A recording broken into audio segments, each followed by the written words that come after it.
Without this step, you will never scale your business. Without this seventh step on this path to your scalable business where you can get out of the rat race of your own business, without this, it'll never happen. If you believe that you are the asset, the primary asset of your business, and you want it to stay that way, skip this video because this is not for you.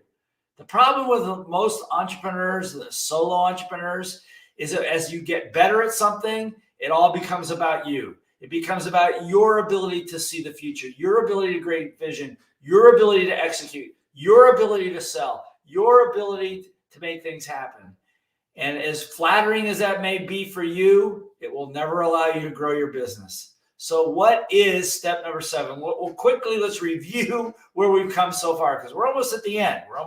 Okay? Is in order to take you from your solo business out of the rat race of being a slave to that business, of being in the rat race of that business, we start with a mission. Remember, all the way back here, we start with a mission. What's the mission? What is it you're trying to get done? What is it you want? And why do you want it? And what's a compelling reason to get your butt out of bed every morning to keep going and to keep this business going? That was number 1. Number 2, before we start scaling this mountain, do a current reality assessment. Tell the truth about where you are. Don't be delusional. Don't say, I'm going to change the world. We're going to make a difference in millions of people's lives. That's great, but that's a little bit delusional. What specifically are you going to do, and what do you have the ability to do right now? What do you have the resources to do right now? Okay? Don't need to be everything to everybody. Hey, Mike Odell, good to see you. Angela Solario, wow, good to see you too. Hope you're doing great. Merry Christmas to everybody. Okay, Merry Christmas. Almost here.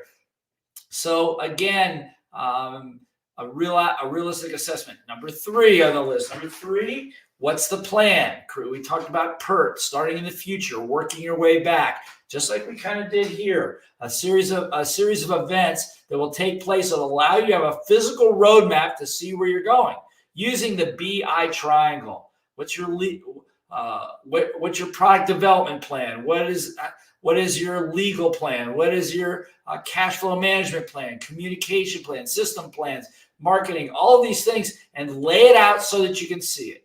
Lay it out so you can see it. Again, if you want to review those, go back to our YouTube channel, watch these videos again. You'll get a nugget every time you watch. I guarantee it. Something you hadn't thought of. And by the way, if you want to make this journey quickly, review these videos again and again. If you want to do it really quickly, you go to blairsinger.com/plan and let one of our advisors, one of our mountain guides, sit down with you and help you create a plan, see where you're going, and help you construct a plan to get to scale the top of this mountain and to scale your business, okay? Create the plan. Next, the thing that was difficult for most solo, to make it easy, how you create a team. And teams today are different than they were 10, 20 years ago. Okay, you can have an amazing team without looking too far and without having a lot of money to having to pay them if you're good at articulating your mission. Okay, steady income achieved. What's that mean? You become a master of sales. That's right. Sales equals income. And being a master of sales and understanding the skill set, the accountability, the processes and the systems, and being able to collaborate those together in order to have something that's scalable. If it's one person that can sell, if it's you that can sell, and that's it, you can make a lot of money, don't get me wrong, but you will work your butt off to make that happen. And when you stop, it all stops. So again, a scalable selling system.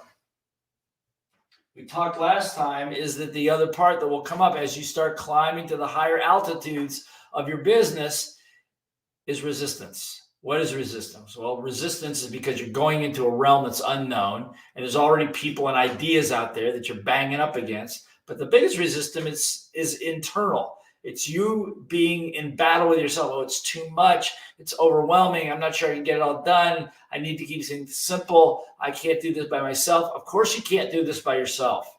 You're going to need resources to do it. So it's learning how to manage that little voice, resistance. Okay? And now step number seven every scalable business I've ever seen or ever been a part of or ever built has this step in it. And that is that education is instilled in the organization. Education is instilled in the organization. So what does that mean? I mean, that means that you as the owner, as the business owner, or as the leader of your organization, becomes a teacher and a leader. A teacher and a leader. Now, what does that mean? What that means is not only do you lead, but you also teach what you learn. You become a learning organization. See, I would say maybe 20, 30 years ago, you didn't have to worry about this. Today, it's critical. Technology screaming high, confusion screaming high, mental health going down, confusion, the great resignation going on in America. People don't want to work anymore. They don't want to be part of, or they want to do things on their own. Everybody wants to do things on their own. But everybody would like to be able to do things on their own and have a scalable business that continues to generate passive income for you. Okay. All right. You're welcome, Mala. Thank you for sharing as well. Okay. So again, becoming a teacher or leader. What does this allow you to do? Number one is if you can teach and learn how to facilitate and teach, which is I'm not talking about school teaching. I'm meaning taking the lessons of the business, the lessons that the marketplace and life gives to you every day, and forming those into lifelong lessons that people can learn is critical to moving ahead. Why do you need this? Well, if you don't, then what happens is whatever your best practices are today get transferred from one person to the next person to the next person to the next person until it's like the whispering game. What's at the end is not at all what it started out to be. So if you want consistency of your mission, consistency of your code of honor, your rules, consistency of standards, rituals, your methodology. Now, what do I mean by rituals? Things that you do day in and day out that make you and your business unique. Okay, things like maybe certain types of charity that you do, certain ways that you deliver your goods, the way you thank your customers, the way you treat people in your organization, the way you onboard people. These are rituals that you do again and again. These need to be passed on. Otherwise, within a year or two, it's what you started out to create it won't look anything like that a year or two down the road. Okay, so think of great organizations. Think of the military. Think of educational institutions that established themselves for a long period of time.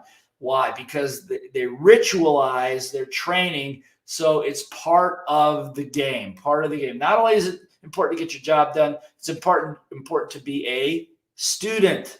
And if you're going to be a student, who's going to be the teacher? That's going to be you. Okay. So while I'm not advocating that you can just walk away from your business entirely, but you need to be the sage. You need to be the shaman, the guru, or whatever you want to call it, of the whole picture, so that the ritual and the culture gets passed on. Otherwise, whoever has the strongest personality at the time will lead the culture. And it may not be what you want, it may not be what your customers really wanted to begin with. Okay. So your methodology, like how you do things. I'm in the teaching business, right? So it seems likely that I would be a teacher leader. And the people that in our organization and our tribe that do really well have trained other people to be better than them. Say it again. Train other people to be better than you, or create systems and processes that will take anybody with the minimal qualifications and turn them into people that can function as well as myself or somebody better. That's key. Because if it's all centered around a person or a group of people, it will never scale. What happens if you want to go on vacation? What happens if they go on vacation? Well, the business is going to have to stop for a minute, isn't it? Unless there are interchangeable parts in the organization requiring somebody to teach people how to do that. That your job is not just to do your job well, but it's to institutionalize and systemize your job so that other people can pick it up. We have a rule in our code of honor that says never abandon your post, which means if you got a job and if you got to go do something else, or you're going to go on vacation, you can be away for a while, whatever, then it's your responsibility to make sure that piece is turned over to somebody else. Now, are you going to rely on one individual to do that? Or are you going to create systems? Are you going to create educational systems to when like somebody comes on board? What are the steps where they learn the code of honor, where they learn the methodology, where they go out and test it, where they come back and they're critiqued and coached to be better? Okay. All right. Are you referring to company culture? Yes, I'm referring to company culture, Angela. Create systems and processes. But it's more than creating the systems and processes. It's about turning your organization into a learning company, a learning organization. Okay. One of my mentors, Alan Walter, once said, he said, the most important thing you can do, particularly in difficult, crazy times, is to take your business and create he called a holistic learning unit. Holistic, meaning all things, not just business, but life in general as well. Learning, we learn together. Unit, team, okay? Holistic learning unit, most powerful thing. So I'd ask you right now in your business, who is on your holistic learning unit? Who's that? Who are those people? How close are they? How well indoctrinated are they? How well do they know the mission? How well do they pass it on? Are there systems, videos, documentation, processes that are ritualized that can be passed on from one person to the next? So education is a very, very big deal. And many of you know that I've spent a big part of my career, well, at least the last 10, 15 years, training some of the best teachers, leaders, and facilitators in the world that basically shift the way we operate. Why? Because school has not taught us how to be good in business. It has not taught us how to collaborate, not taught us how to solve problems, has not taught us how to be willing to make mistakes, take risks, and correct them. As a matter of fact, it's punished all that behavior. So therefore, you as a leader of your growing business have got to be that person. And at least to bring out some other people that can help you do that. Why? Because if your business culture is going to grow, what's the enemy? The enemy is not your staff. It's not the marketplace. It's the way it's the conditioning that people went through to get where they are today. People think that they're going to resign from their businesses and start a business and be successful. They've got another thing coming. It is the great resignation. But when that money runs out, or the government's not able to pay them enough, or they realize that they're stuck somewhere down here on this thing and they're working their tails off, they're going to be looking for help. Be the help. Don't get yourself caught in that trap. Don't get caught in the belief that I'm good enough, I got this, and I can make it happen. You can, but you will still be in the rat race of your own business, and you will not create a legacy business that will live on beyond you. Okay. A holistic learning unit. That's right. Okay. Now, what do you need this for? Okay. So you need to be a great teacher is to be able to ritualize and to be able to teach new knowledge. Okay. You need a way to capture learning experience, mistakes that you've made, how to debrief and document that stuff. You need to be able to replicate processes that work, okay, from one day to the next week to the next month to the next year. You need to think about, like I said, the Marine Corps, the military. The training is pretty standardized, and so it doesn't require one person to know how to train a Marine. There are systems and processes, and those processes are tweaked and improved, but it's the same for each batch that comes in. It's the same for the next batch that comes in. Now, I'm not advocating you creating a military organization, but I am saying that it's a tragedy if you don't capture the learnings that you have along the way. Yeah, you become smarter. You become more of a sage, more full of wisdom. But what happens to the rest of your movement? What happens to the rest of your team? And again, remember, we defined teams earlier, not necessarily employees for you. These are people that are part of your immediate circle, and then the circle beyond that, and the circle beyond that. How educated and trained are they? Do they know your code of honor? Do they know your mission? Do they know your methodology? Okay. So again, check that out. Okay. I got a big question here. I've been a fan. Thank you. Help me with some money that will help me celebrate my wife and kids. We're having a very difficult time. Okay. So, yeah. So if you need help, the best help is between your right ear and your left ear. It's with a team.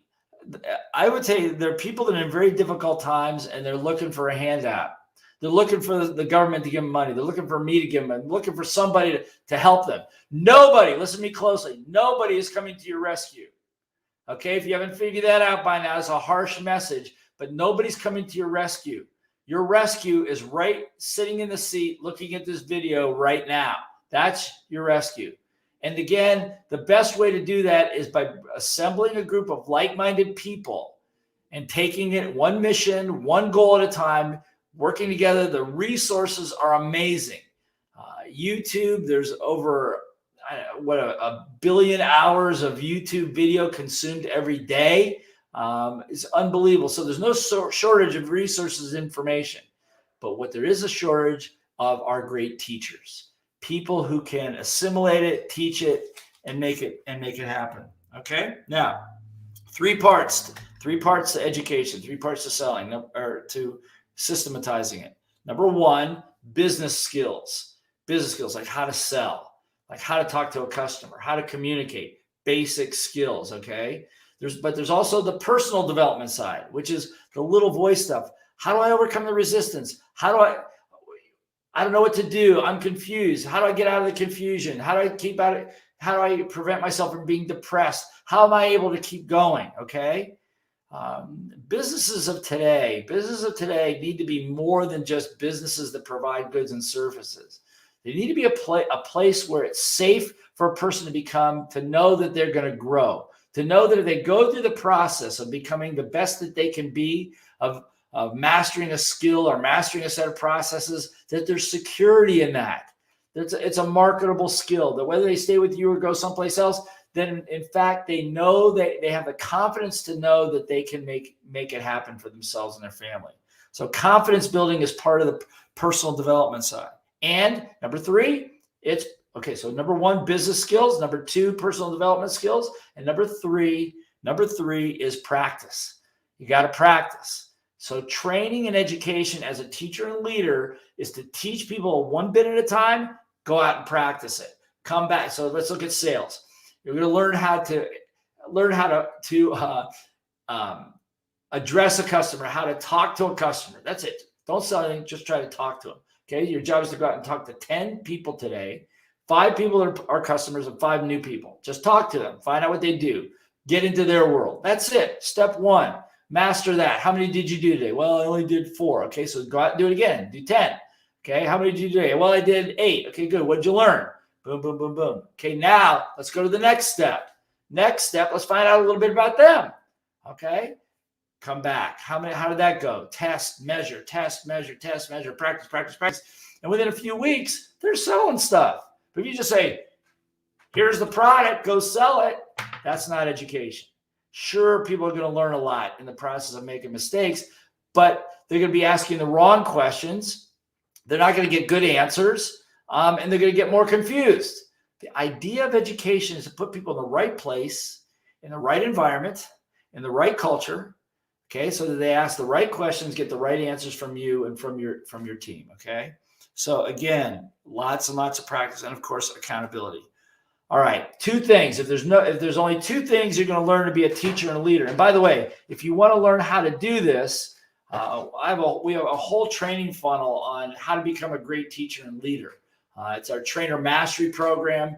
Half the people that come to that are not trainers. These are people that want to be better teachers and leaders in their own organization. So check that out at blairsinger.com/success. Check that out. But if you want to specifically go quickly on this, and how do you become a teacher leader in your own organization right now, so you can start replicating and scaling immediately, even if you're very, very small, even if you're almost on your own, okay? Then go to blairsinger.com/plan. And with one of our guides, one of our mountain guides, we'll sit down with you and help you create a plan to see what it is you need to systematize and what kind of a process you can have in order to perpetuate your culture, perpetuate your vision, whatever it is you're trying to do, and allow it to scale. Remember, Warren Buffett once said that he only invests in companies that can replicate and scale. If they can't replicate and scale, he's not going to put any money into them. If you're looking to raise money for your organization to grow it, it's not going to happen unless you, as a teacher, a leader, and a teacher, have a plan and a process for scaling your skills, the skills of the organization, and the culture of the organization so it can grow with or without you. Okay? And if there's two things you're going to learn, you're going to teach people. Number one is how to make mistakes and pull the valuable lessons from them. Number one. And number two, personal skill, how to facilitate. What's that mean? How do you pull lessons from your team without you having to become a lecturer?